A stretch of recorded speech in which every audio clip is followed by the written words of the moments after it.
Right, with all of the facets that fall under retirement planning, the process can feel overwhelming. But one of the smartest ways to build your nest egg is still through an IRA. With new contribution limits for both last year and this year, plus some common mistakes to avoid, we're going to break it all down today, okay? We've got Cory Sickles back, president of Safe Harbor Wealth Advisors, and you're going to kind of make sense of it all, tell us the difference. I don't think a lot of people understand them fully, so Cory, thanks for being here. No problem, Robyn. All right, let's start simple then. What exactly is an IRA? Tell us how it is used in the whole scheme of kind of financial planning for retirement. Well, IRA stands for Individual Retirement Account. That's the first part.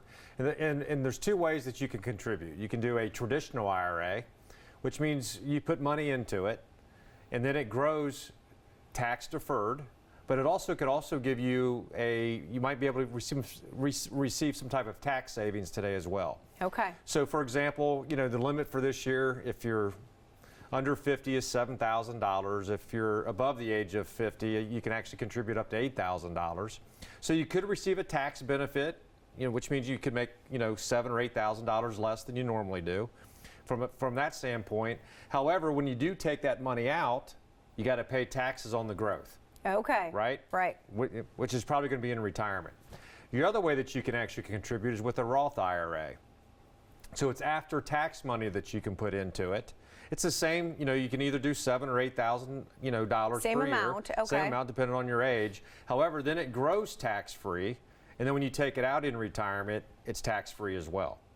So you're paying the taxes today, and a lot of people think, I don't want to pay the taxes today, Correct. But we've talked about this. Taxes are not going to be less likely in the future, right? And most people, the number one argument is, well, I'm going to be in a lower tax bracket when I retire. And, 80% of my clients are in the same tax bracket because it's all based upon your lifestyle. Yeah, right. So, the question is it going to be a 12% tax bracket when you retire? And most people, the other thing I will always say is if I ask you how much money you need to make per month, no one ever tells me the gross amount. They always tell me the net amount, which means it's net of taxes. And, you're going to want as much tax-free money in retirement as you possibly can. So I'm a big advocate of the Roth IRA. And when you talk about the Roth, are there income limits? Because I feel like the Roth kind of has different standards, right, as far as being able to contribute to that. That's correct. Yeah. So if you're single and you make over $150,000, then you're probably not going to be able to contribute to a Roth. Now, if you're married, then that jumps to $246,000 as well. So obviously you want to work with a CPA if you're close to those numbers to make sure you can do the contribution limits. But yeah, there are income restrictions on that. Okay, so be aware of that. Now let's talk about some mistakes because people need to know the mistakes in order to avoid them, Cory. So with the Roth IRAs, you can't contribute more than you've earned in income. What does that mean? So that's one of the limiting. Yeah, so let's just say you're single and you make $200,000. Okay. And you do contribute. Maybe you didn't know, maybe you thought you could do that. Oh, gotcha, okay. Right? So let's just say you do contribute. Well, if you try to go back and correct that, then they're going to actually charge on an annual basis a 6% penalty. Wow, so if all of a sudden you start doing that multiple years, it can actually be very costly. And you have to also, now you have to include the growth over that time as well. So, if you're not eligible, you want to make sure that you're not contributing. And then you can't take out too early on those, can you? Isn't there a limit if you're withdrawing too early? Yeah, obviously there's some ways to get around that, but I don't want to really get into the details. To get into the weeds with that yet, but typically it's 59.5 for a traditional and a Roth IRA.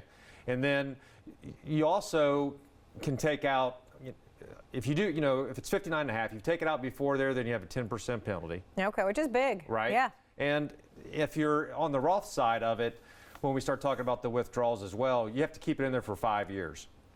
Now, there is a way to have access on the Roth side to it prior to 59.5. You can take out whatever you contributed. So say you contributed $7,000 and next year you need it, you can actually take out the $7,000, but you can't take out any of the earnings. Is that the Backdoor Roth IRA, or is that something different? That's something different. So so a lot of times, say I'm going to use the $200,000. I'm single. I make too much money. I can't contribute to a Roth, but I can contribute to a traditional IRA. Okay. So you can actually contribute, and then what you can do is a Roth conversion on the backside, where now you have to pay the taxes on it, but you did contribute to a Roth IRA. And there might, again, I would highly recommend you talk with a financial professional or Yes. CPA to make sure that you're doing it the correct way. I was going to say, because that seems like a lot of intricacies, a lot of Yes. things that could change that, so you need to make sure. And I know that you have so much advice and so much that goes into planning a successful retirement, Cory. Remind us where your office is, and people can come in and just sit down and have a chat. Yeah, we have 2 locations, one in Dublin, one in Easton. And you know, when you do schedule a meeting with us, all meetings are complimentary. There's no financial obligation. You know, so I highly recommend getting a second opinion.